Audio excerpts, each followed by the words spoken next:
And it was in that moment that it hit me that I did it, that I truly put myself first. Hi, I'm Corinne Canty, former corporate exec who walked away from the fancy title and salary to take care of my aging mom, make work better for everyone, and help you remember to live. And not just to live, but live well. Because isn't that the point? So join me each week as we reimagine, redesign, and show up to the lives we really want. It's time to do life better.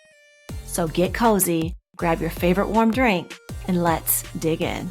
Hey y'all, welcome back to the Remember to Live podcast. It's me, Corinne. I have my favorite almond milk matcha. I've been fueling up all morning, and I'm really excited to sit down and do this solo episode today.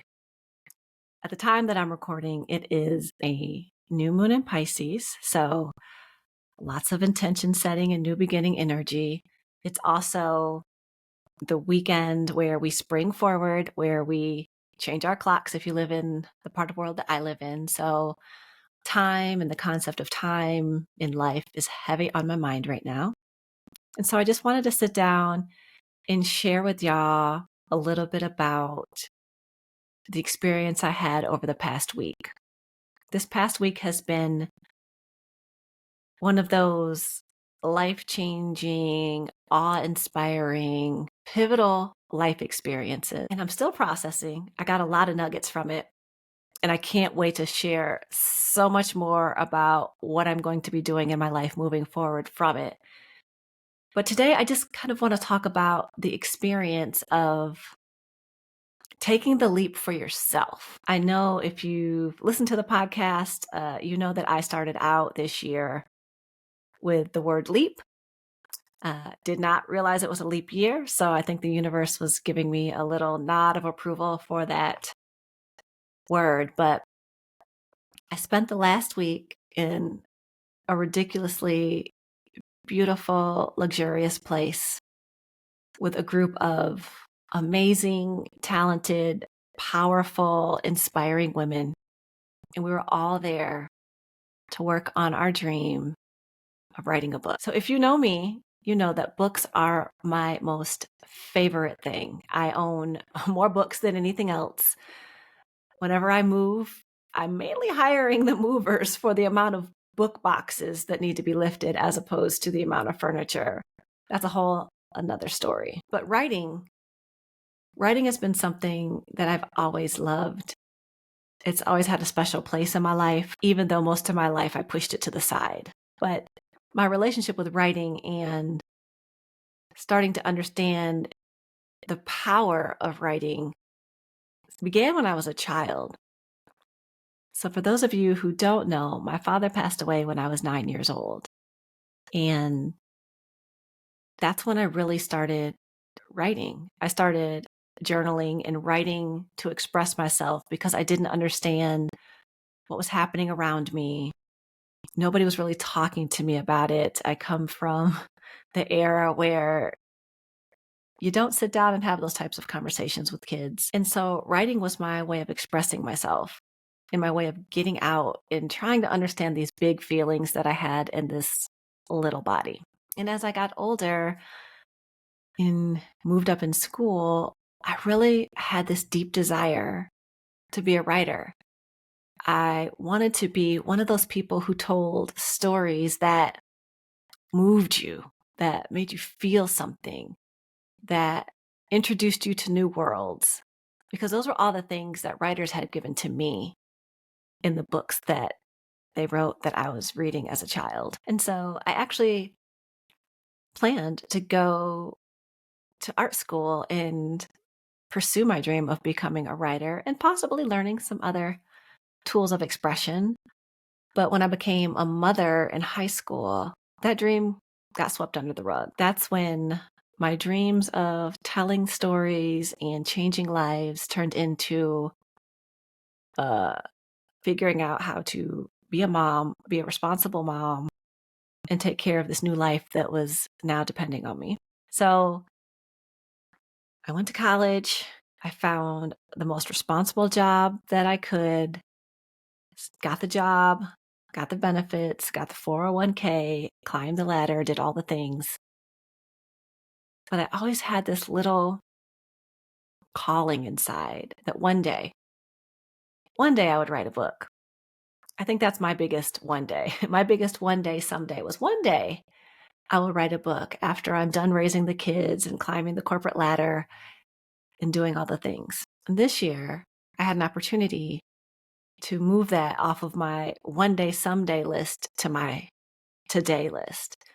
And I knew that it was going to take a big leap for me to really believe that I could do it, to pull this old dream that I had and dust it off and bring it to life. And so the opportunity came for me to go on this amazing writing retreat and shut the world out, which is something I've never done because I've always had people I felt needed to reach me, whether it was my team at work or my children or my mom as I'm her caretaker. I just never thought I could really take a week just for me, focus just on me, and do something I wanted to do just because I wanted to do it, not because it was going to change my career, not because somebody else needed me to do it, but just because it's one of those things that called to me that I always wanted to do.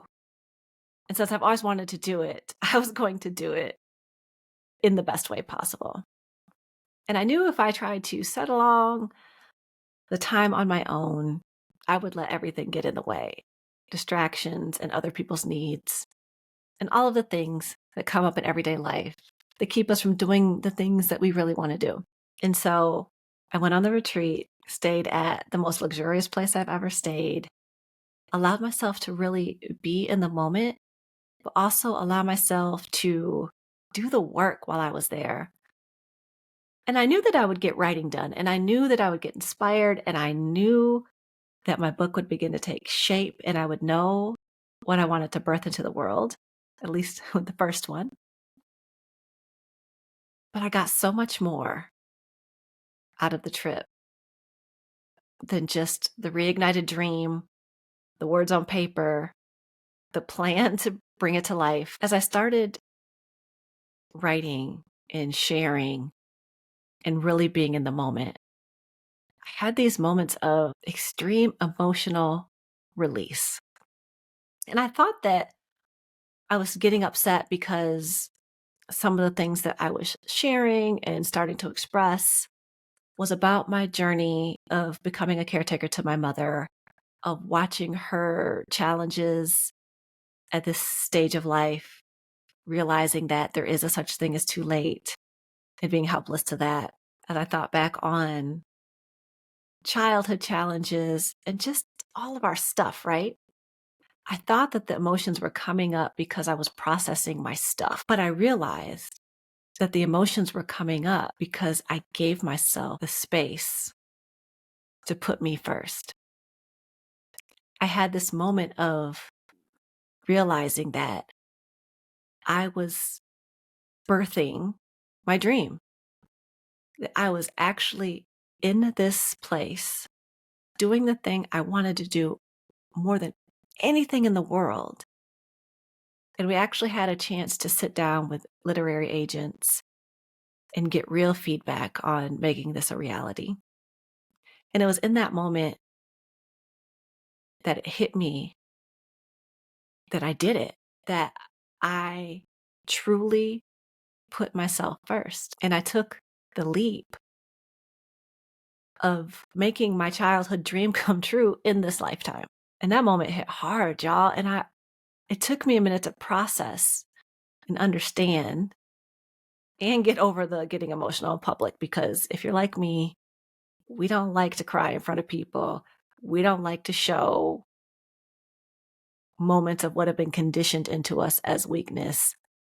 But y'all, sometimes I'm just tired of being strong and tired of holding it all together and tired of carrying the weight in the world and tired of releasing in private in the shower and releasing private in the bedroom and releasing away from everyone else so I can carry everyone else's weight.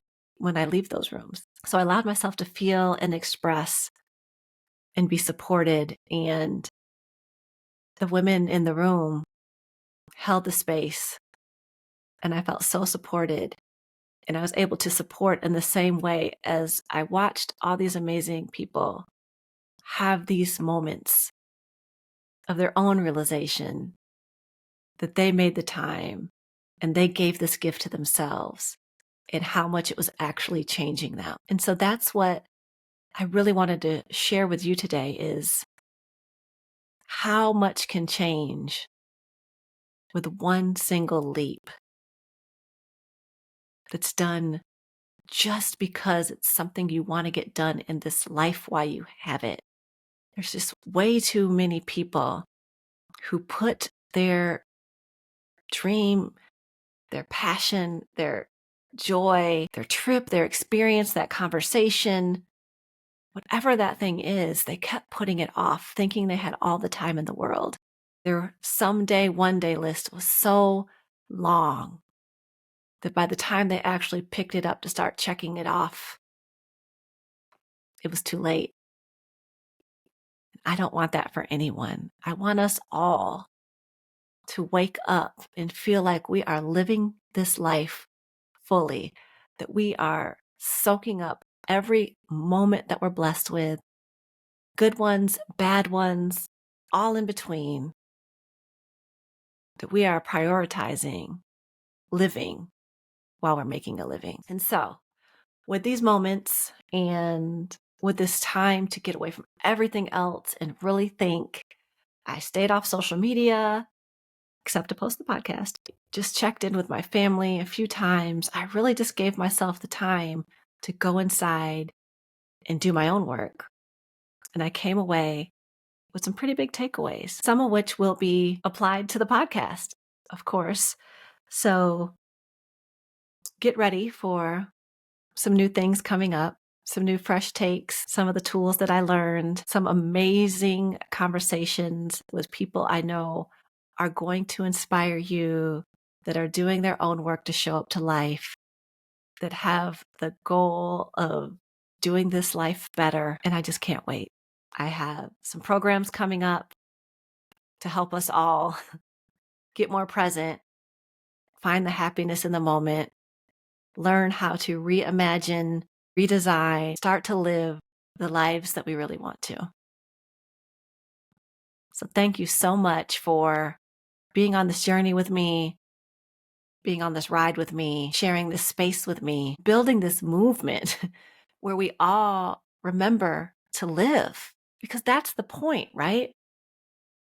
If we spend our whole lives focused on making a living and we forget the living part, what's the point? So I'm continuing my journey of living out my childhood dream. I will be sharing my journey along the way. I can't wait to share it with you. I can't wait to birth this book into the world, and I hope that it changes so many lives. But until then, stick around and let me know what you'd like to see more of on the podcast. Let me know who you'd like to hear more from on the podcast, because while I'm doing this for me, I'm mostly doing it for you. So cheers to remembering to live, doing life better, and making our dreams come true. Until next time, my friends. Thank you so much for listening. I hope you learned something, laughed a little, and were inspired to remember to live. Share that nugget and this podcast with a friend to inspire them too. And don't forget to like and subscribe so we can all help each other life better.